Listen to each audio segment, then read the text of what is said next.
American president ওনার নামেও কিছু কিছু গরু উঠেছে। গরুর হাট কেবল তো হচ্ছে গিয়ে ঈদের এখনও কয়েকদিন বাকি আছে, তার একদিক দিয়ে মোটামুটি জমজমাটি মনে হচ্ছে যে হচ্ছে মানুষ ক্রেতারা আসছে, বিক্রেতারা অনেকেই আসছে, ঢাকামুখী হচ্ছে সবাই আর কি।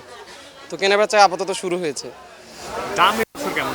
দাম এবছর এখনও আপাতত প্রতি বছরের মতোই, মানে দেখা যাচ্ছে যে শুরুর দিকে যেমন বিক্রেতারা চান একটু উচ্চ লেভেলের আর কি, তারা একটু বেশি মূল্য চাবেন, কারণ তারাও তো অনেক দূর থেকে আসছেন হচ্ছে ন্যায্য মূল্য পাওয়ার জন্য। তো আপাতত দাম মোটামুটি আছে।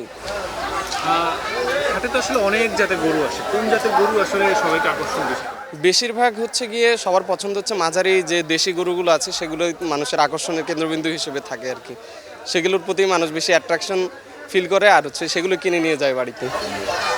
আমরা আজ থেকে 2-3 বছর আগে অনলাইনে আসলে ভাইরাল কোটি টাকার উপরে গরু দেখতাম। জি, এবছর আসলে কি দেখলাম?